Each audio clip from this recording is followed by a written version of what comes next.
Good day, good evening, good morning, wherever you seem to be joining us from. Welcome. Thank you for participating in another Microsoft Reactor live stream event. Today, we're excited to have Sidney Andrews back again. Sidney is an Azure MVP, and he will be presenting on Docker.NET and Azure. This session will run for approximately an hour with time for questions at the end. If this is your first time joining us, please note that for our Teams live sessions, there is a 20-second delay from speaker to audience, so feel free to post questions in the chat, but note that our speaker may not respond straight away. Additionally, please be aware that we will be recording this session and then posting it to our Microsoft Reactor YouTube channel. I'll share the link for our YouTube channel in the chat shortly. But it's good to stick around as long as you can so you get questions answered.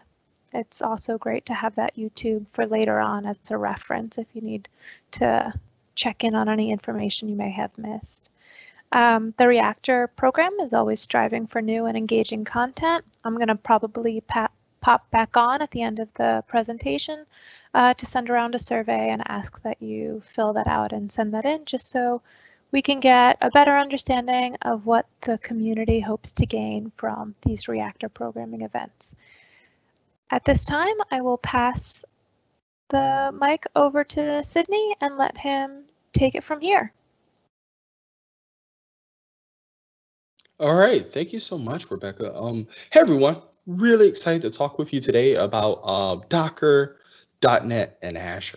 So I prepared a really demo heavy 30 to 40 minutes of just heads down in the code, showing you lots of really cool things you can do. But before I get into any code, I just want to set a little bit of context.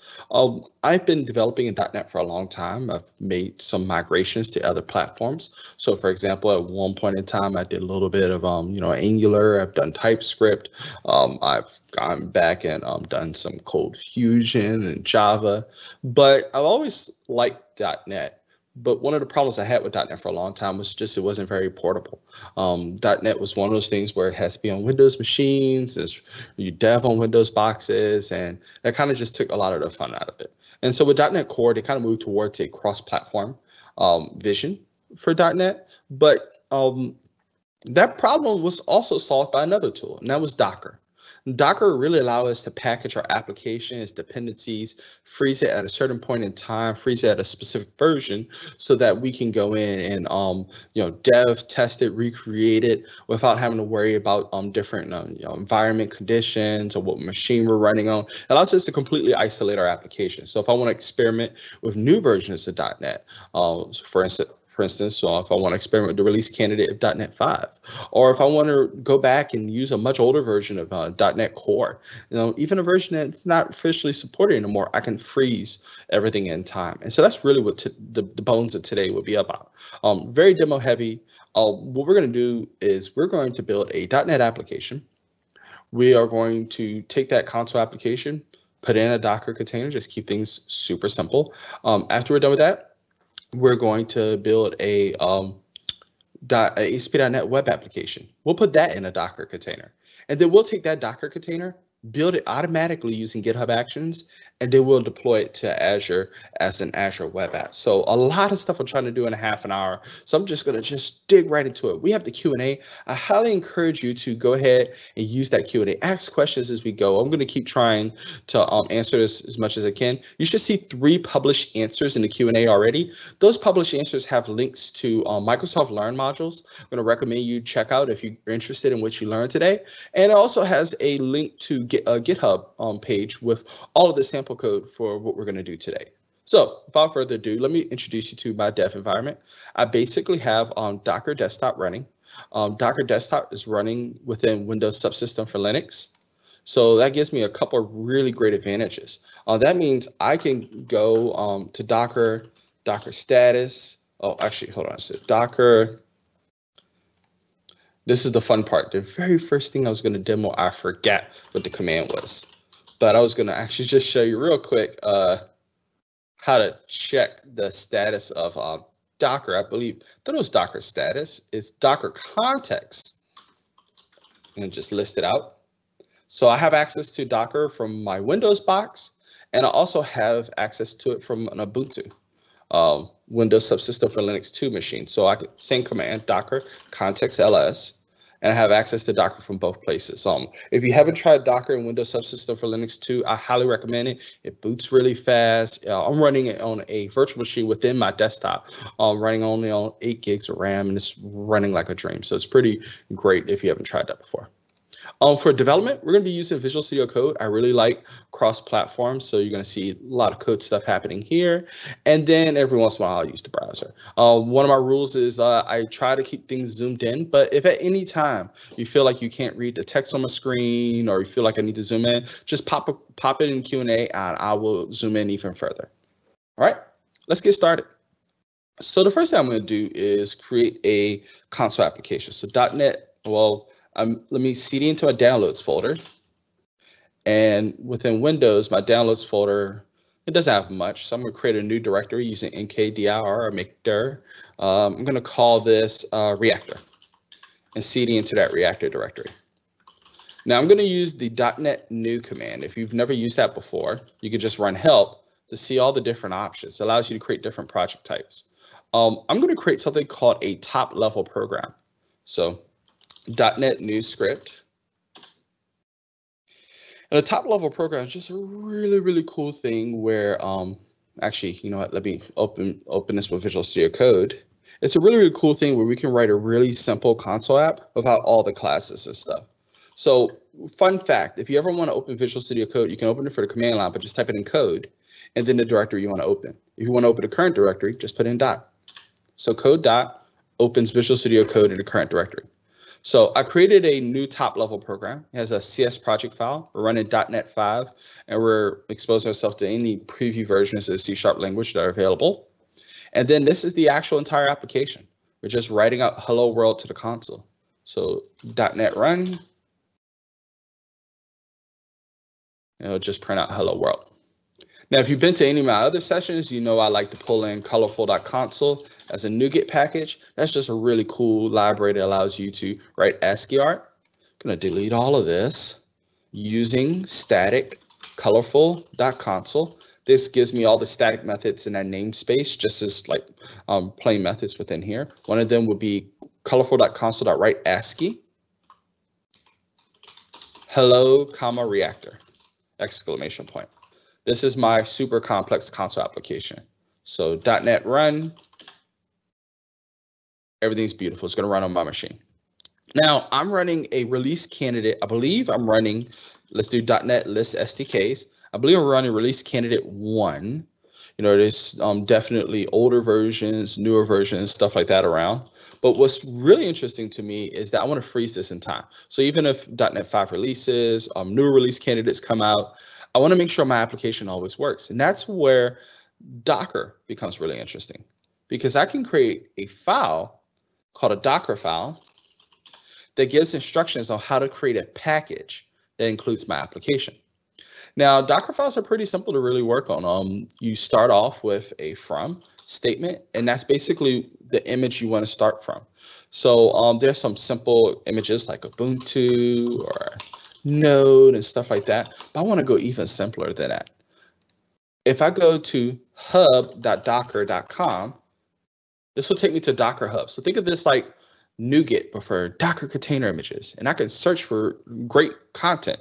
So I want a container image for a .NET SDK. So there's a couple things here, but I know some of them are from Microsoft.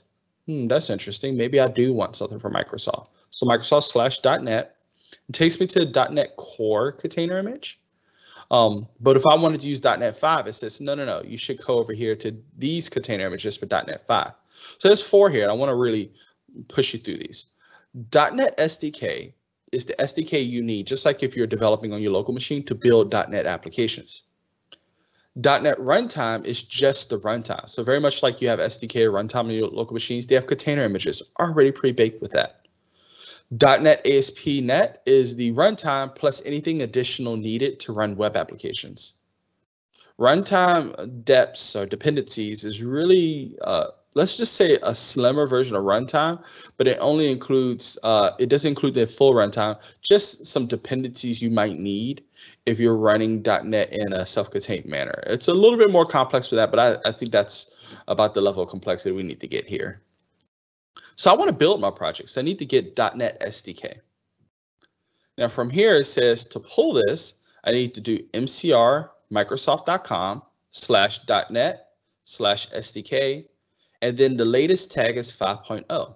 And if I scroll down to the tag section, it'll tell me, here's what's going to happen. If I pull 5.0, that's equivalent to latest. That's equivalent to 5.0 release candidate 2. And then I can get as specific or as vague as I want to be. So the more vague we are with the tag, the more assumptions it's going to make. So here, let's see. If I just as vague as 5.0, it's going to assume I want release candidate 2.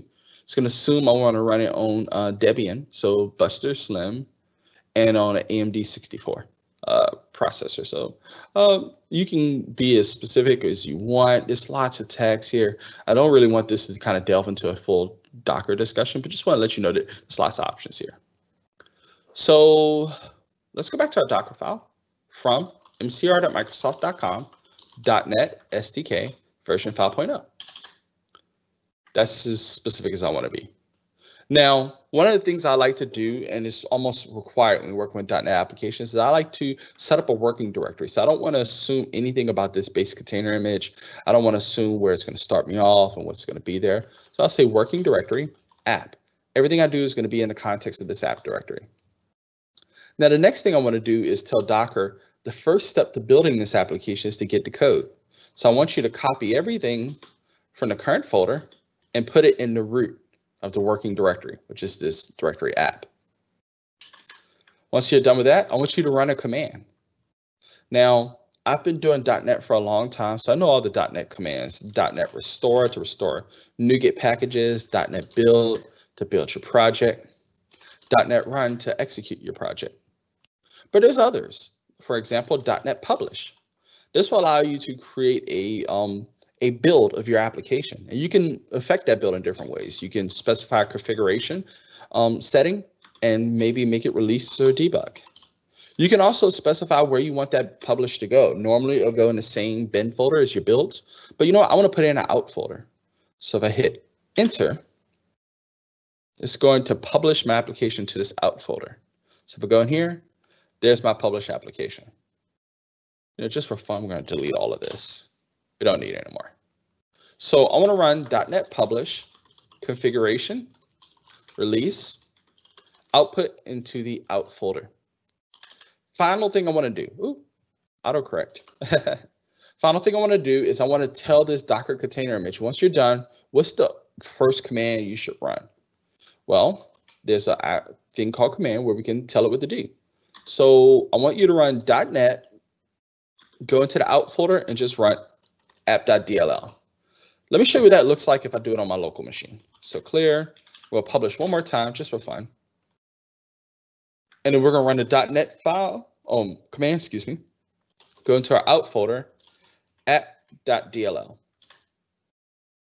And it runs my application. So theoretically, this should do the same thing, but within the context of Docker, within a Docker container image that can be ported to any other machine where I don't have to worry about what they have installed locally. As long as they have the Docker host or Docker support for a Docker, then my package is truly and completely portable. So how do we handle this? Well, we're going to run a command called docker build, and that's going to build a container image. We need to give it a tag. So for the tag, I'm going to call this .NET app. And then once we're done with the tag, we're going to tell it what to build. We can go into a folder stuff, but since my Docker file is in the current folder, I'm just going to use that wonderful dot that we use for everything else. Hit enter. It's going to build this. So it's downloading .NET SDK 5.0. It copied the files over. It's running .NET publish. I've downloaded this Docker container image before, so it's cached. So doesn't take that long. It's done publishing. It's exporting, and we now have a container image. If you've never worked with Docker before, one of the coolest things you can do is use the Docker extension for Visual Studio Code. It doesn't come by default. You have to install it, but it's just as simple as just searching for Docker, and it's a great extension. I'll show you what it does. It shows you everything running on your machine. So for example, how many images do I have downloaded to my machine? Well, if I go look, there's the official, there's images, some of them are official from Microsoft, some of the ones I pulled down myself. I have a container running for something else. Let's see, what do we call this image? .NET app. Looks like I created a container image called .NET app. Since I didn't specify a tag, it's going to assume latest, and it created it a few seconds ago. I can do the same thing if I wanted to make a V2. Now, since it's already ran the commands before, it can just assume nothing has changed. So we refresh, and there's V2. So we can create as many tags as we want. I think we're in a good place here. If I want to run this container image, it's just docker run .NET app. And there we go. Hello, reactor. So far, so good. It works really well for, it works really simple for console container images, but what if I want to share this with other people? Well, I can publish this to Docker Hub. Now, how do I do that? Well, I'm going to go to hub.docker.com, and you can create a free Docker Hub account, and you can publish your own container images. So I'm going to go to my C# run organization. I'm going to create a really fun container image. So the first thing I need to do is build a container locally. So Docker build. And when I tag it, I need to put C# run / as a prefix. I'm going to call this demo.net. Now remember, we haven't changed anything, so the build would be really fast. Now I'm going to log into Docker Hub. Now this is where things get a little fun. So I need to get, for Docker Hub, I need to get my username and password. I'm going to go to Docker, login. And oh, I already logged in, so it was succeeded. But normally this is where you would use the standard input to put in your username and password. Now that I'm logged in, Docker push C# run demo.net. It's pushing my container image. And while it's pushing, I see a question. Somebody says, hey, we're migrating applications with .NET Framework to .NET Core, but we're trying to figure out how to handle configuration. Do we use environment variables? Do we use a configuration file? If we're planning to run everything in Docker, what would be the easiest way? So .NET Core has a really good options and configurations stack that allows you to use anything you want, whether you want to use files, environment variables, configuration settings, whatever you may want to use. However, I would lean towards environment variables for a couple of reasons. One is that no matter what cloud provider, whether you use an Azure or another cloud, environment variables is just a known concept across all OSs.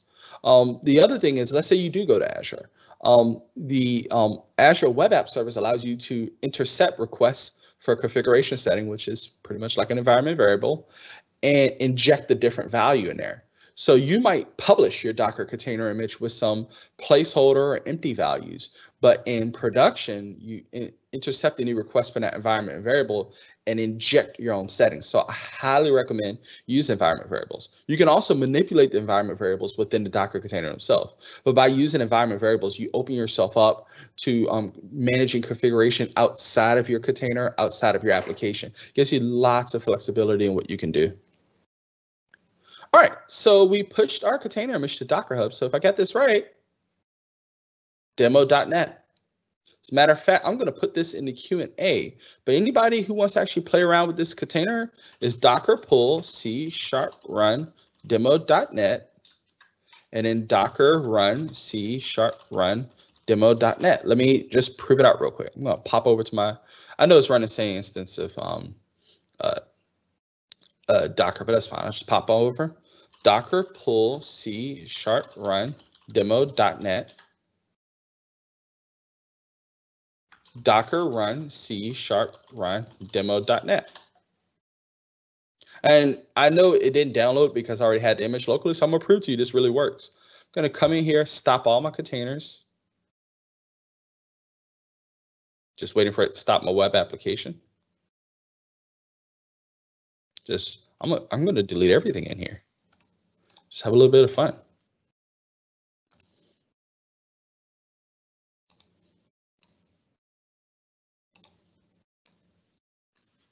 And do this as fast as I can. It's one of those things where people watching you delete everything, it takes that much longer. We'll be okay. So I'm deleting every container image from my local Docker install. There's nothing running, no containers running, no container images stored. So Docker pull, so I'm pulling for Docker Hub, Docker run. If you go here, refresh both of these, I pulled C# run demo.net, I ran it, it's printed out its results, and it stopped. So that's the interesting thing about Docker. A container only does one thing and it stops. Now, how long that thing lasts is a matter of interpretation. So if you wanted to host a web application within Docker, you essentially want to run an application that doesn't stop. So that Docker's one thing is to start your web server. So how do we do this in .NET? I'm gonna go ahead and delete everything except my Docker file. Oh, somehow I managed to delete my Docker file, but that's okay. Docker file. And then luckily for me, I think I keep everything copied over, so we can just ignore that step, right? All right. Now from here, I'm going to create a new web application. So clear my screen, .NET new help. Look at the options. There's lots of stuff I can build. I want to build a ASP.NET Core web app using Razor Pages. So it looks like I need to do .NET new web app. Okay, so .NET new web app. I'm going to call this app, and I'm going to output it into the current directory or output dot. So this is a web application. .NET run. This web application is going to run. And since it detects it's running on my local machine, it's going to automatically use port 5000. So localhost 5000. Yeah, no. Try to do the HTTPS redirect. And this is a really simple ASP.NET web application. I can even go simpler than that if you want. So for example, I'm gonna just delete everything again. Yeah, I'm pretty crazy today. Well, actually, I need to shut down this application, then try to delete everything again. There we go. I'm gonna create my Docker file. And then I'm gonna do .NET new web name app output in current directory. And just run that again, just showing you different templates I can do here. .NET run. So if we got this correctly, HTTP localhost 5000 should just print out hello world. Super simple web application. I mean, if we want to make it complex, we can go in here and startup. I think it's in program.cs. Actually, no, it is in startup. Here we go. Write async hello world. Let's make it an H1. Just because that's the type of day I'm having. Actually, I need to stop it, run it one more time. There we go. Hello world. Really fancy stuff. We're really cooking now. So I have my Docker file. I guess technically it will work. Let's try it out. So I'm going to close this. I'm going to clear my screen over here too. So the last thing I did was Docker build. I called this .NET web demo. C# run slash actually, what did I call this? Demo.net. Let's call it demo.net web app. So I guess if I build the current file, am I in the wrong directory? Yes, I am. Hold on. CD downloads, CD reactor. Let's do this again. I was in the wrong directory. I don't know why. There it goes, building my Docker container image. So if I go to Docker run, this time I'm going to detach it, basically running in the background since it's running a web server, and I'm going to publish a port. By default, within a Docker container, .NET is going to assume you're using port 80, but I don't want it to use port 80 on my local machine. So I'm going to say port 4000. I'm going to bind it to port 80 from within the Docker container, port 4000 outside the Docker container. I'm going to use C# run demo.net web app, that's a mouthful, and run it. See, there's the unique identifier for my container. If I go to my Docker extension, there it is, it's running. So I should be able to go to HTTP localhost 4000. Make sure that I do this correctly.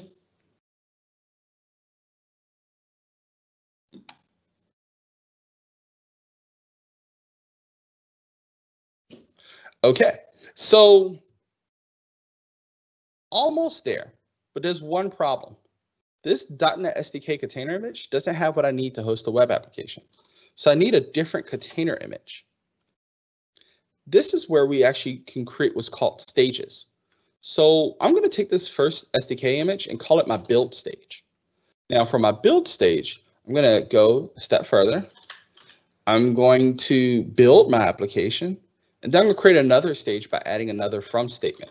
So mcr.microsoft.com, .NET, ASP.NET 5.0, and then this is the fun part. I can copy between stages. So copy from my build stage, the app/out folder, and copy it into the current directory. So doing all of that, I should be able to create a Docker container image that will run my .NET application. Let me stop the one I had spun up before. Of course, it always takes forever. Watch pot and bowling, right? So we're going to build this one more time.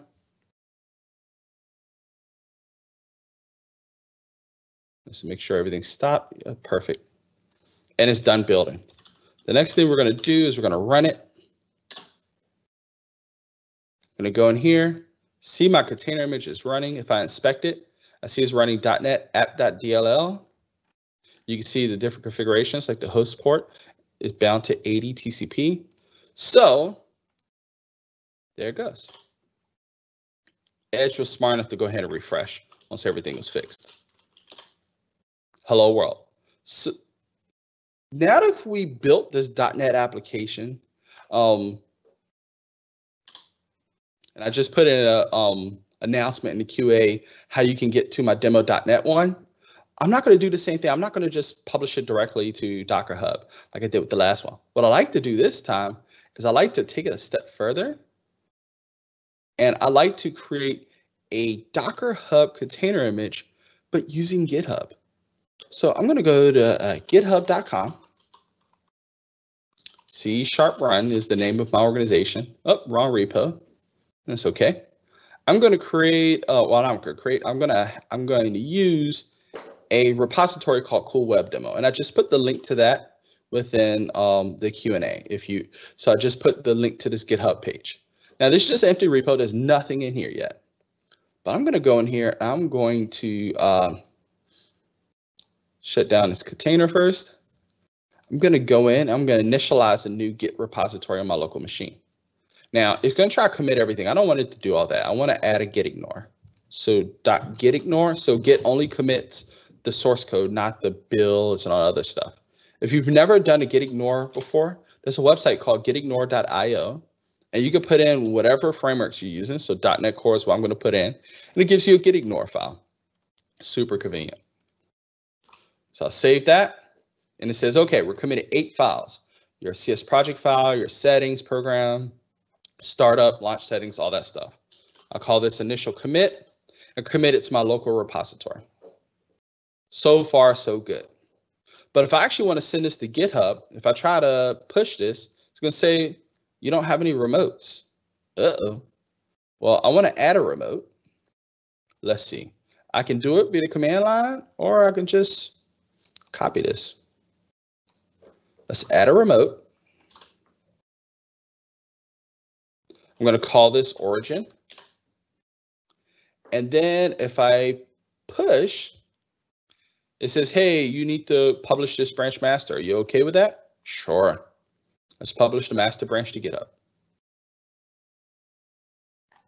We'll refresh, and my application is now on GitHub. Now, what I like to do is use GitHub Actions to build this. So I'm going to create a new file, .github.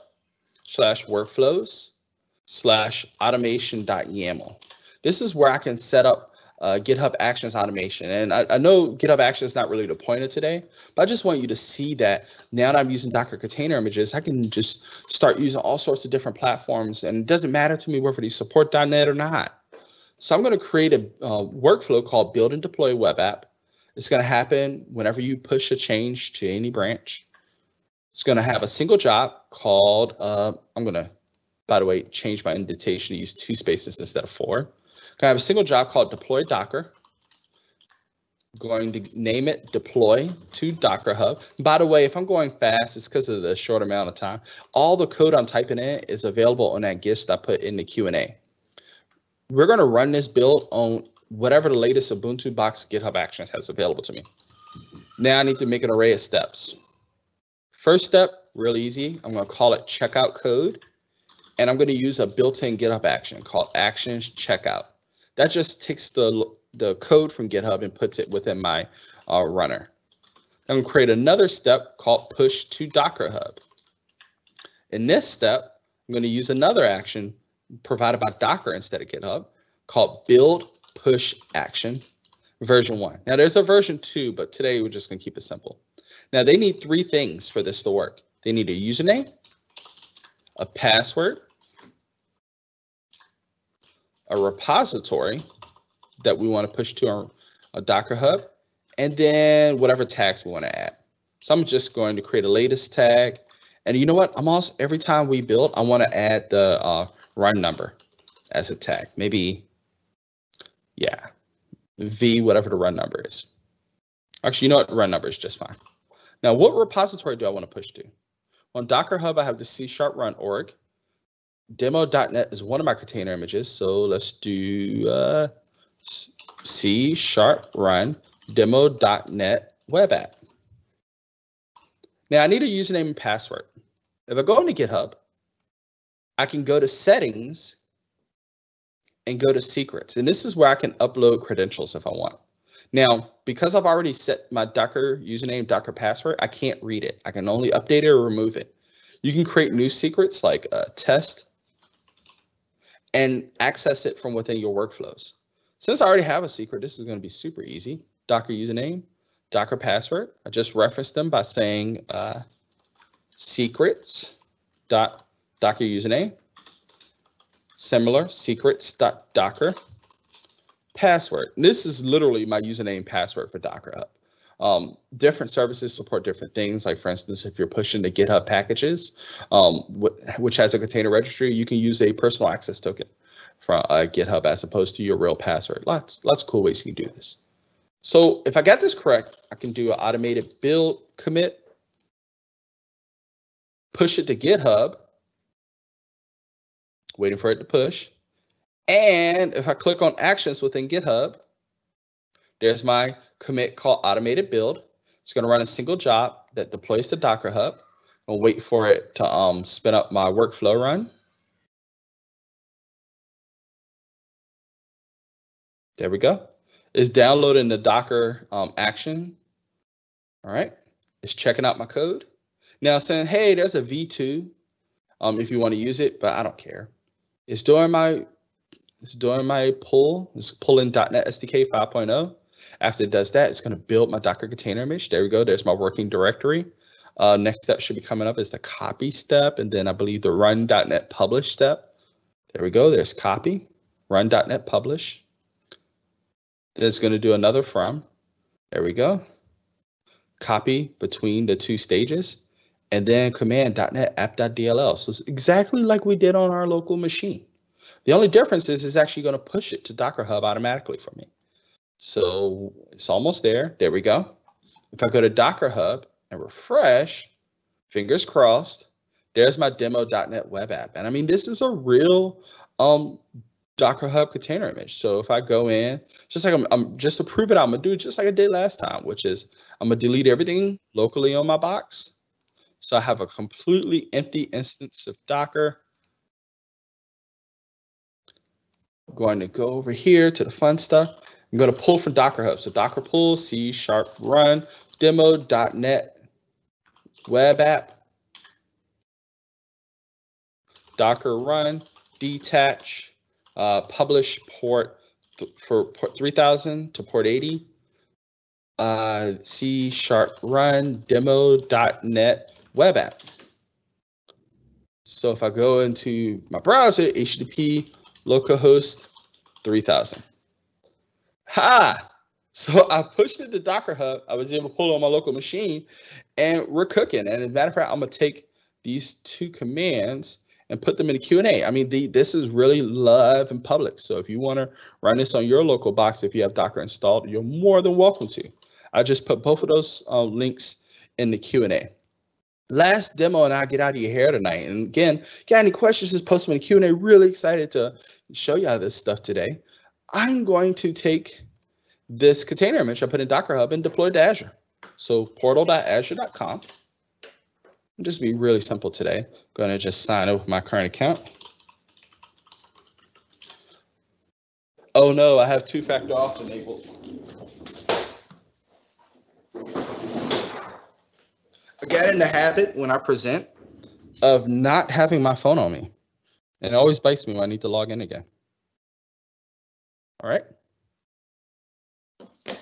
And I don't care about staying inside it. All right. Next thing I'm gonna do is I'm gonna create a new resource. I'm gonna make a web app in Azure. I'm going to create a new resource group called Reactor. Hit OK. I'm gonna call this Reactor Cool Web. Going to make it a Linux box running in, I don't know, ECUS. I don't really care about app service plane, all that. What container image do we want to run? Well, we're going to run a single container from Docker Hub, which is called C# run demo.net web app. And since I didn't specify a tag, I can just say latest. Going to go hit create. So I'm going to create a brand new web app for me. Just close this so you can see it spinning up. So while I'm waiting for this to spin up, just looking at the Q&A, see if there are any questions I missed. Lots of links I've been putting in the Q&A, so if you haven't checked those out, please do check them out. Looks like my app service plan is already spun up. This is going really fast, almost a little nervous. We'll refresh again. It's like a watch pot in bowling. We're almost there. There we go. My deployment is complete. If I go to resource, there's my Reactor Cool Web app service. If I hit browse, fingers crossed it didn't mess anything up.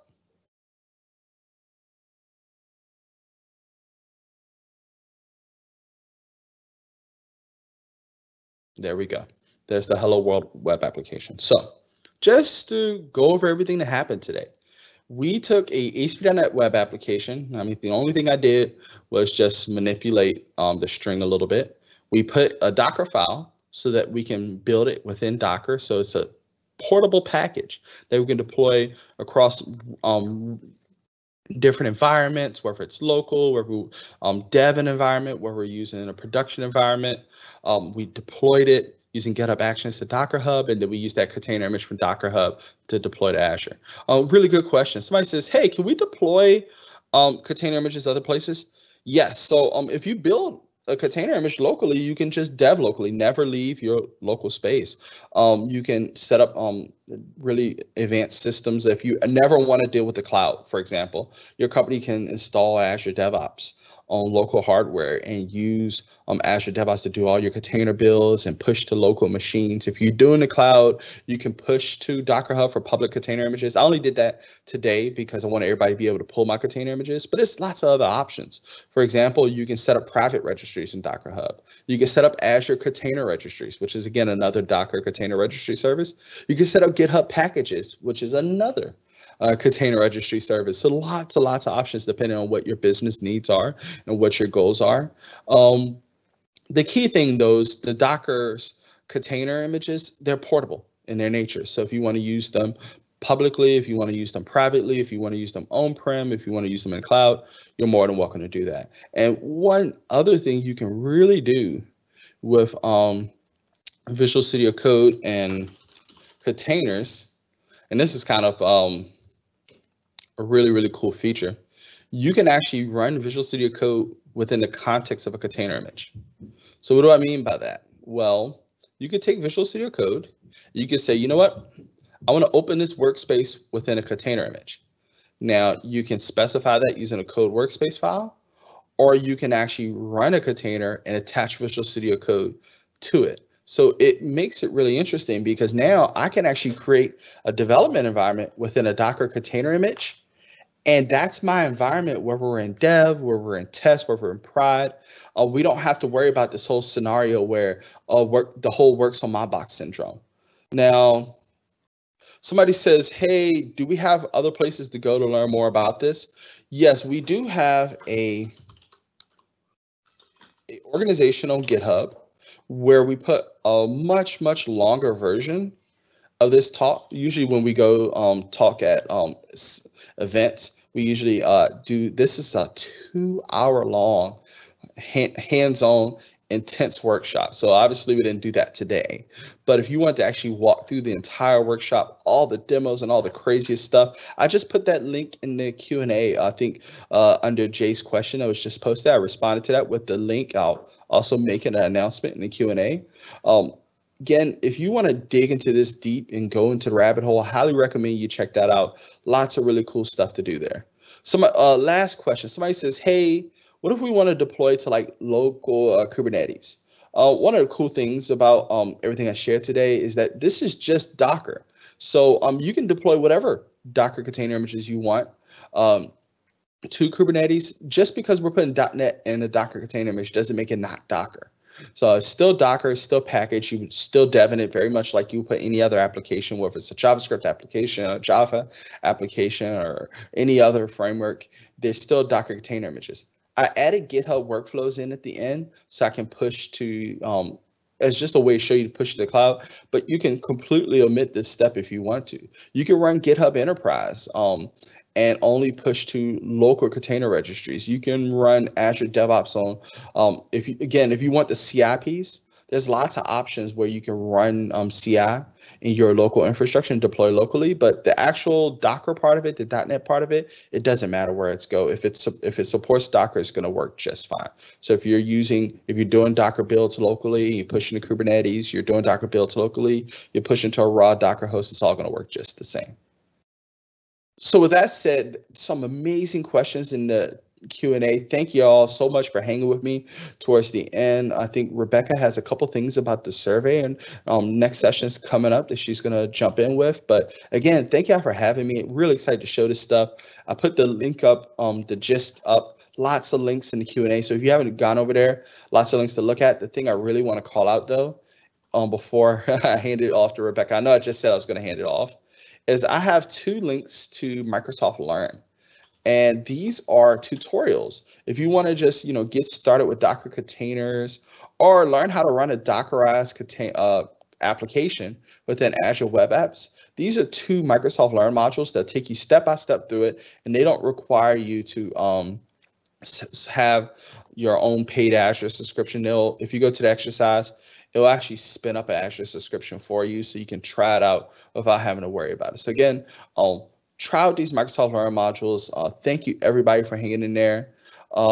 Somebody asked if this was recorded. It will be on YouTube. So again, thanks. And Rebecca, this time I'm handing it off for real.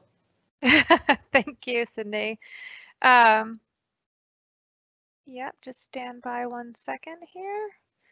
So thank you again for coming on and running this series. This has been fantastic. Sidney's been joining us every week or so to present on Azure and .NET. So it's been really great, and we hope to have him again in the future. If you don't belong to our community yet, if you heard about this event through a friend, definitely, sign up on Meetup.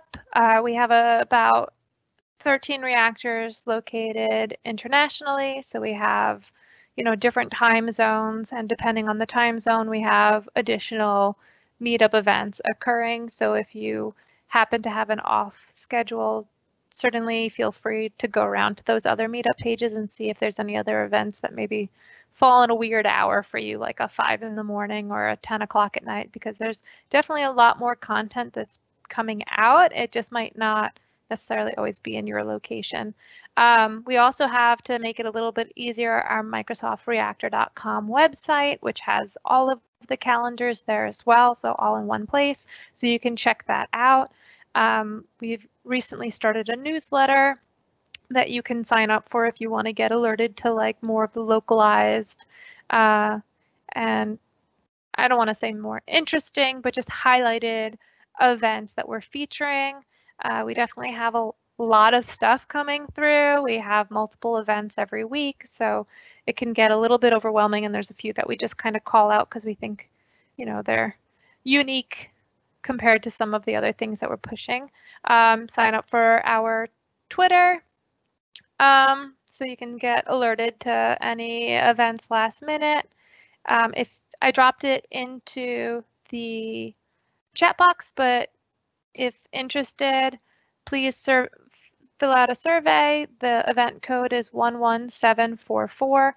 We're always looking for attendee feedback. Our community really is what kind of helps us curate and figure out what topics and what kinds of workshops we should be hosting, what you're interested in. All of our events are free and open to everyone. So definitely, you know, submit a survey, give us your feedback, let us know what you're hoping to see in the future. Hang on one second, let me see if there are any new questions that have come up.